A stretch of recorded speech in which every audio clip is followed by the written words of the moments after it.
Welcome friends. स्वागत है आपका हमारे चैनल जो कि है ज्ञान परिषद विद के। आज हम शुरुआत कर रहे हैं जिला दर्शन में पलवल जिले की। इससे पहले हम जिला दर्शन के अंदर ही दादरी जिला जो कि 22वां जिला बना था वो हम पढ़ बैठे हैं, तो आप प्लेलिस्ट में चेक कर सकते हैं। आज हम पढ़ेंगे 21वां जिला जो कि पलवल है। तो सबसे पहले बात करें इसके क्षेत्रफल की। तो पलवल जिले का जो क्षेत्रफल है वो है 1359 वर्ग किलोमीटर। 1359 वर्ग किलोमीटर। इसके बाद किन किन जिलों के साथ में यह सीमा बनाता है? तो हरियाणा के 3 जिले हैं जिनके साथ में यह सीमा बना रहा है। कौन कौन से हैं वो आप यहां डायग्राम में देख सकते हैं। पलवल के साथ में उत्तर में कौन सा है? फरीदाबाद। पूर्व में कौन सा है? नूंह। और उत्तर पूर्व में, उत्तर पश्चिम में कौन सा है? गुरुग्राम। तो सबसे पहले उत्तर में फरीदाबाद, पश्चिम में हम देख रहे हैं नूंह में बात, और गुरुग्राम जो है वो उत्तर पश्चिम में इसके साथ में टच करता है। नीचे हम देखते हैं कि जो स्टेट है कौन सा? यूपी, उत्तर प्रदेश सीमा बनाता है। जो पूर्वी सीमा है, पूर्वी सीमा यानी फरीदाबाद पलवल, यहां से एक नदी बह रही है यमुना नदी, जो कि बाद में उत्तर प्रदेश में प्रवेश करती है। क्षेत्रफल और सीमा के बाद बात करते हैं यहां पर विधानसभा क्षेत्रों की। विधानसभा क्षेत्र, तो पलवल के अंदर आपको 3 विधानसभा क्षेत्र ध्यान रखने हैं। कौन कौन से हैं वो? पलवल, होडल और हथीन। इसके बाद बात करते हैं तहसीलों की। तो 3 ही तहसील हैं यहां पर। कौन कौन सी हैं वो? तो जो विधानसभा क्षेत्र अभी आपने ऊपर देखे वही तहसीलें भी हैं, यानी कि पलवल, होडल और हथीन।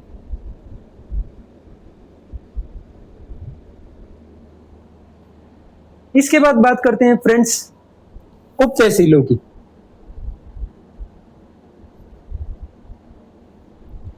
तो उप तहसील में आप 2 उप तहसील ध्यान रखेंगे। एक है हसनपुर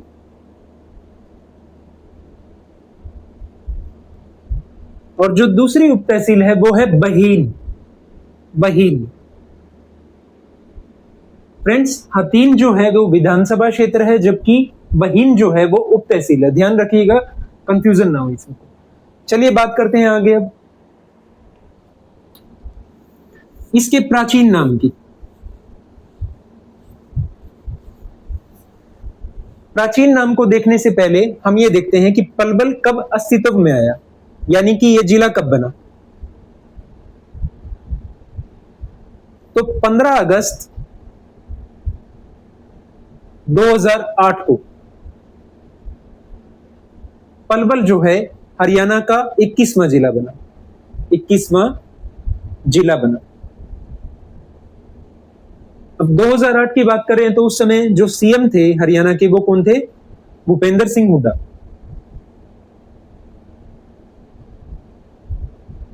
यानी कि भूपेंद्र सिंह हुड्डा के कार्यकाल में ये क्या बना? पलवल हमारा हरियाणा का 21वां जिला बना। अब बात करते हैं हम प्राचीन नाम की। तो पलवल का जो प्राचीन नाम है वो हिंदू पंडित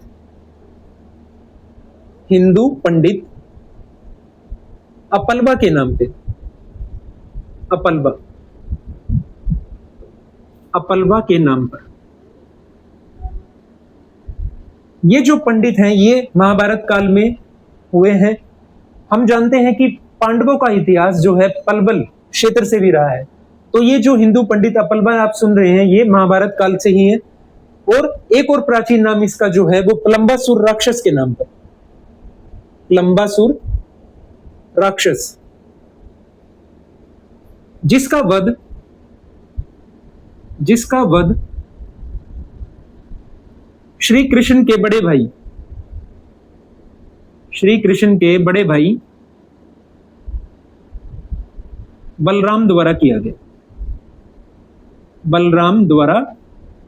गया। इसलिए फ्रेंड्स इसको प्लंबासुर या अपलबा प्राचीन नाम जो है इसका यहीं से आया। अब बात करते हैं उपनाम की। तो उपनाम में फ्रेंड्स हम दो बातें ध्यान रखेंगे। एक तो इसको बोलते हैं sugar city, sugar city of Haryana.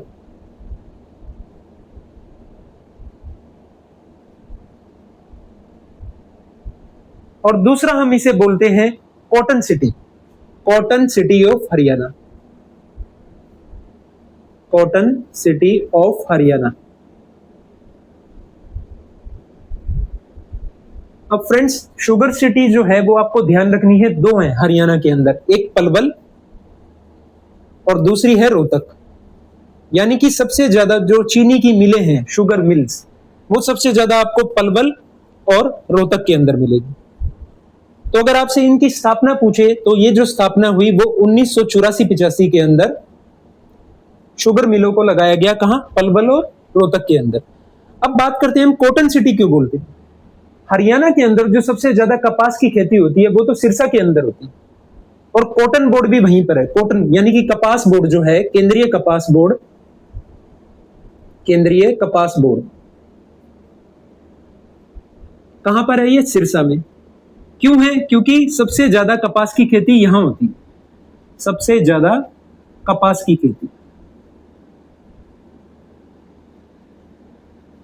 मगर फिर भी हम पलवल को कॉटन सिटी जानते हैं, ऐसा क्यों? क्योंकि कॉटन का, कपास का जो निर्यात हो रहा है वो सबसे ज्यादा कहां से हो रहा है? पलवल से। तो इसीलिए फ्रेंड्स आपको ध्यान रखना है कि पलवल जो है वो कॉटन सिटी है, प्रोडक्शन के लिए नहीं, निर्यात के लिए। तो चलिए आगे बढ़ते हैं। हमने प्राचीन नाम, उपनाम देख लिए। अब हम बात करते हैं यहां पर उद्योगों की।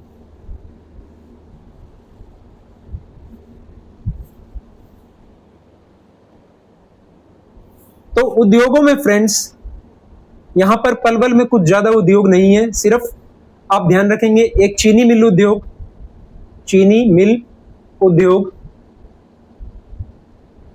जैसे कि हमने पढ़ा अभी शुगर सिटी, और दूसरा है कपास व्यापार उद्योग, कपास व्यापार उद्योग। तो दो ही उद्योग हैं जो आपको यहां पर ध्यान रखने। अब बात करते हैं यहां पर मंदिरों की। मंदिर, तो मंदिर जो पलवल में है, सबसे फेमस जो मंदिर है, हमने देखा कि यहां पर प्लम्बासुर राक्षस का वध किया गया था, किसके द्वारा? बलराम के द्वारा। तो यहां पर बलराम को हम जानते हैं दाऊजी, दाऊजी। तो दाऊजी का मंदिर जो है, दाऊजी का मंदिर वो कहां है? पलवल के बंचारी गांव में, बंचारी गांव पलवल।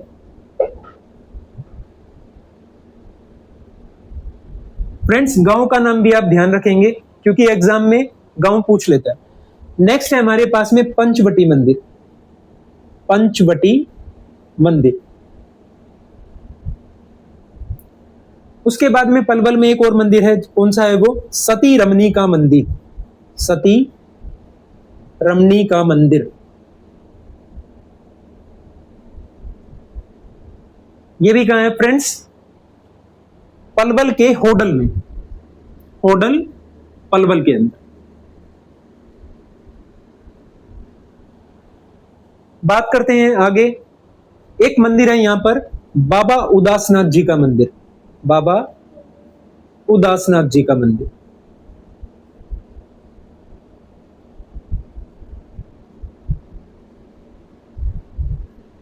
तो फ्रेंड्स ये आपको ध्यान रखना है, ये पलवल में स्थित है। तो ये चार मंदिर हैं इंपॉर्टेंट जो आपको पलवल में ध्यान रखने हैं। बात करते हैं आगे हम मेलों की।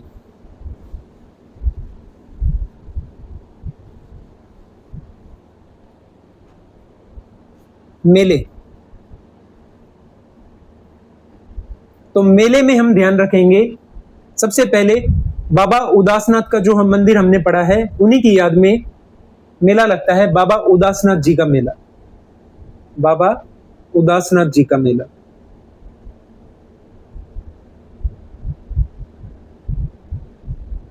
इसके बाद एक और मेला जो यहां पर इंपॉर्टेंट है और काफी बारी एग्जाम में पूछा गया है, वो है फूल डोर का मेला, फूल डोर का मेला। इसके बाद एक मेला आपको ध्यान में रखना है, कान्हा गौशाला का मेला। कान्हा गौशाला का मेला।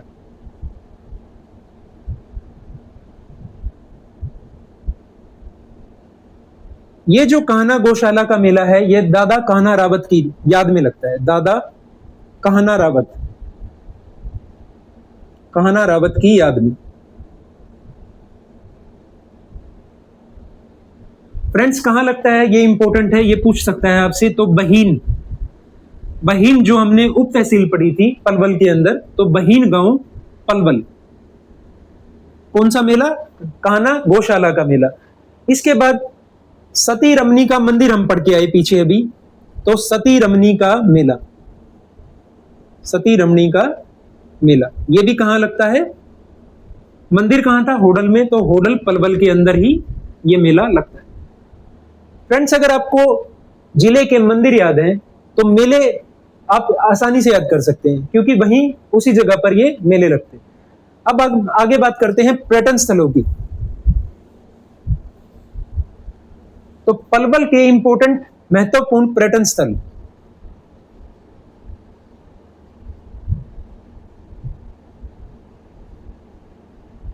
तो पर्यटन स्थलों में हम जानते हैं कि चौधरी बंसीलाल के द्वारा हर जिले के अंदर नेशनल हाईवे पे टूरिज्म को प्रमोट करने के लिए, यानी कि पर्यटन को प्रमोट करने के लिए जगह जगह पर पर्यटन स्थल बनाए गए थे। इसी तरह यहां पर हम जानते हैं कि पलवल से NH44 गुजरता है। उस NH44 पर एक पर्यटन स्थल जो यहां पर स्थित है वो है डबचिक। डबचिक पर्यटन स्थल।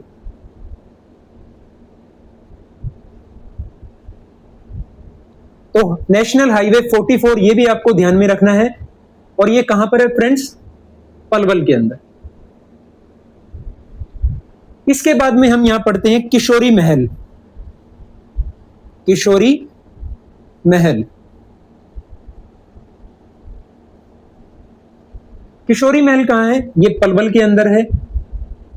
और किसके द्वारा बनवाया गया? तो ये सूरजमल के द्वारा बनवाया गया, महाराजा सूरजमल के द्वारा। महाराजा सूरजमल के द्वारा बनवाया गया।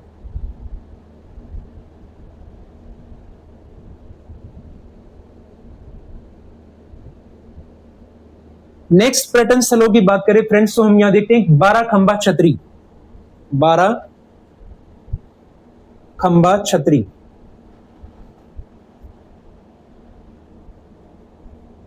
तो 12 खंबा छतरी कहां है फ्रेंड्स? होडल के अंदर। होडल। इसके बाद फ्रेंड्स करते हैं हम एक आगे बात करते हैं किशोरी स्मारक। किशोरी महल पढ़ा हमने, और एक किशोरी स्मारक भी है। किशोरी स्मारक ये भी कहां है? पलवल के होडल में। नेक्स्ट पर्यटन स्थलों में फ्रेंड्स हम बात करें तो यहां पर है एक द्रौपदी घाट। जैसे मैंने बताया कि यहां पर महाभारत काल का इतिहास है, तो द्रौपदी घाट जो है वो कहां पर है? होडल के अंदर। और यहीं आप देखेंगे Pandav one. Pandav one, Hodal Palwal.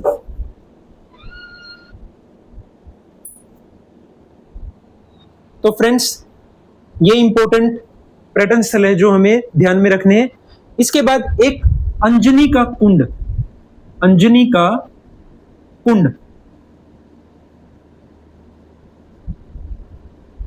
Friends ये इंपॉर्टेंट है, अंजनी का कुंड कहां पर है? ये पलवल के अंदर। एक हम अंजनी का टीला भी पढ़ते हैं। अंजनी का टीला, जो अंजनी का टीला है वो मैं यहीं लिखवा रहा हूं, नोट में डालिएगा। ये कहां पर है? ये कैथल के अंदर। तो कुंड जो है वो पलवल के अंदर, कुंड यानी सरोवर, और टीला जो है वो है कैथल में। तो आप इस तरीके से याद कर सकते हैं, कैटीला, कैटीला या कंटीला, यानी कि कैथल वाले में टीला है, अंजनी का टीला। हम जानते हैं हनुमान जी की जन्मस्थली है, ठीक है। कैथल। तो अंजनी का टीला जो है वो कहाँ है? कैथल में। और अंजनी का कुंड कहाँ है? पलवल के अंदर। इसके बाद फ्रेंड्स पर्यटन स्थलों में अगर हम आगे बात करें तो यहां हमें देखने को मिलता है गांधी आश्रम। गांधी आश्रम,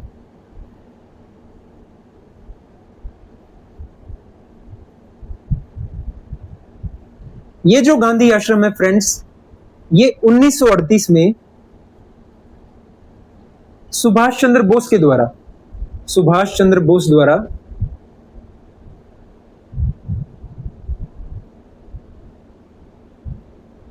इसका उद्घाटन किया गया।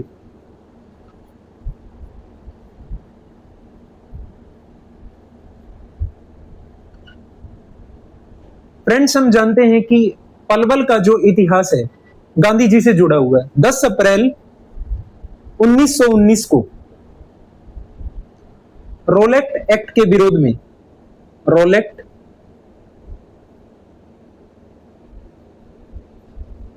के विरोध में गांधी जी को पलवल रेलवे स्टेशन से गिरफ्तार किया गया था। पलवल रेलवे स्टेशन से गिरफ्तारी हुई थी।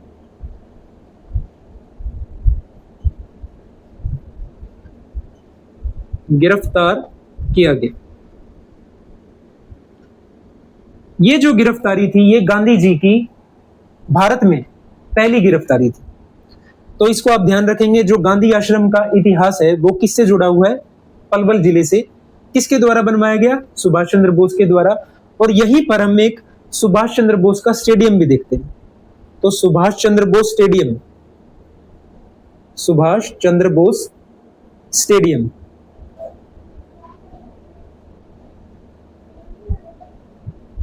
ये भी फ्रेंड्स आपको ध्यान रखना है कहां पर है? ये पलवल के अंदर। फ्रेंड्स आगे बात करते हैं हम। यहां जो आगे पर्यटन स्थलों में है आपको ध्यान रखना है, रोशन चिराग का गुंबद, रोशन चिराग का गुंबद।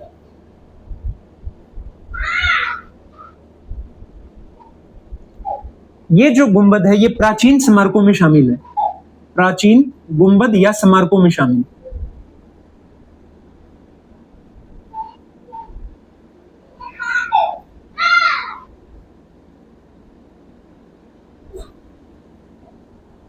फ्रेंड्स इसके बाद बात करते हैं हम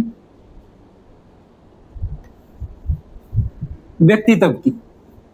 व्यक्तित्व से पहले हम यहां पर एजुकेशनल इंस्टीट्यूट यानी कि शिक्षण संस्थानों को देखेंगे। शिक्षण संस्थान,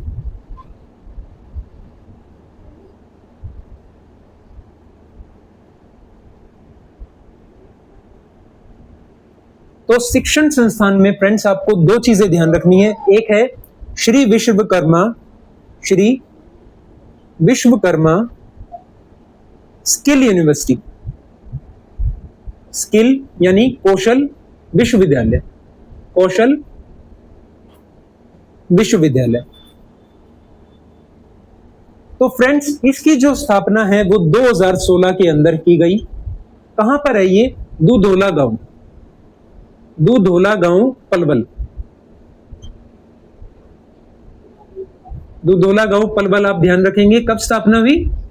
2016 के अंदर। वर्तमान में जो इसके बीसी हैं वो कौन है? डॉक्टर दिनेश कुमार। वर्तमान में बीसी वाइस चांसलर जो हैं वो कौन है? डॉक्टर दिनेश कुमार।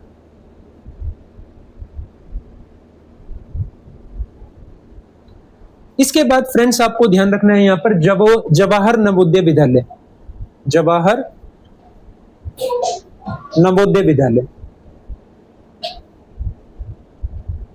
तो फ्रेंड्स जो जवाहर नवोदय विद्यालय है वो यहां के पलवल के रसूलपुर, रसूलपुर पलवल के अंदर है। रसूलपुर या गढ़पुरी, गढ़पुरी पलवल, रसूलपुर के अंदर गढ़पुरी में स्थित है ये। तो शिक्षण संस्थान यहाँ पर फ्रेंड्स आपको दो ही ध्यान रखने हैं। आगे बात करते हैं हम व्यक्तित्व की, महान व्यक्तित्व।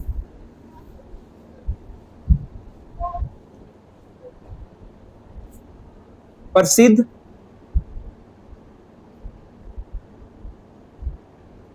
महान व्यक्तित्व।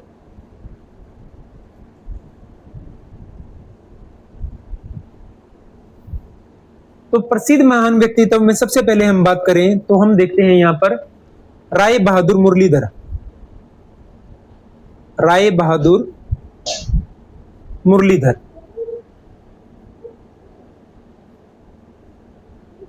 इनका वैसे वास्तविक नाम जो है वो है लाला मुरलीधर। लाला मुरलीधर। राय बहादुर जो है वो इनको उपाधि दी गई थी। अब बात करते हैं इनकी लाला मुरलीधर की, तो इन्हें grand old man of Punjab, grand old man of Punjab भी कहा जाता है। कांग्रेस की स्थापना, हरियाणा के अंदर जो कांग्रेस की स्थापना हुई 1886 में, कांग्रेस की स्थापना 1886 में जो कि अंबाला में की गई थी, शाखा खोली गई थी, उनमें इनका अहम योगदान रहा कि इनका लाला मुरलीधर का। इनका जो कार्यक्षेत्र है, तो ये एक सफल वकील रहे हैं,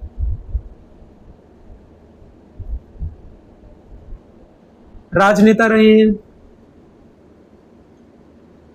और स्वतंत्रता सेनानी रहे हैं। स्वतंत्रता सेनानी। बात करें इनके कर्म क्षेत्र की, कर्म क्षेत्र, तो इनका जो कर्म क्षेत्र था वो क्या था? अंबाला। जन्म इनका पलवल में हुआ, मगर इन्होंने कर्म भूमि जो अपनी चुनी वो किसको चुनी? अंबाला को। तो 1886 में जो कांग्रेस की स्थापना की गई थी, अंबाला में जो प्रथम शाखा खुली, तो इनमें इनका अहम योगदान था। लाला मुरलीधर के बारे में हम दो बातें और ध्यान रखेंगे कि 1904 में इनको एक उपाधि दी गई जो थी केसरे हिंद की उपाधि। केसरे हिंद की उपाधि।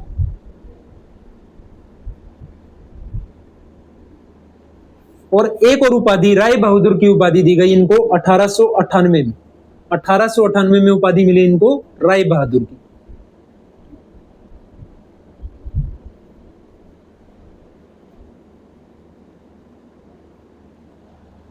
इन्होंने ये दोनों उपाधि ही त्याग दी क्योंकि जलियांवाला बाग कांड हुआ जब, तो उसके बाद में जलियांवाला बाग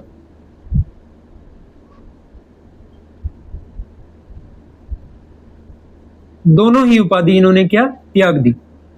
दोनों उपाधि का त्याग कर दी।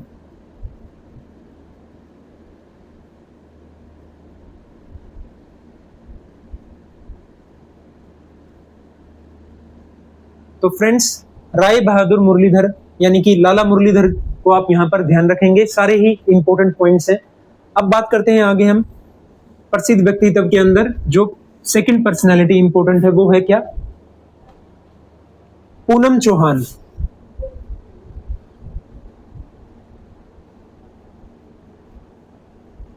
तो फ्रेंड्स आपको ध्यान रखना है, पूनम चौहान जो है पलवल से है और कौन है ये? Flying officer. Flying officer. इसके बाद हम ध्यान रखेंगे नौसेना अध्यक्ष रहे हैं, कौन है वो? सुनील लांबा। सुनील लांबा।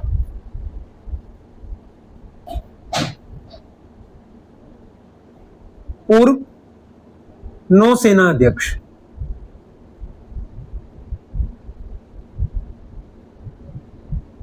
इसके बाद बात करते हैं हम 1857 की क्रांति में जो यहां से फ्रीडम फाइटर रहे, तो वो कौन थे? हरसुख राय।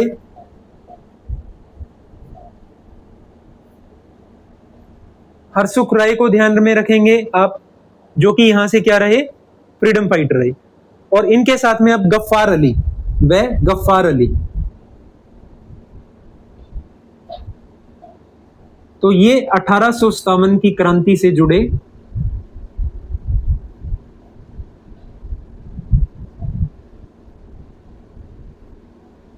नेतृत्व करता।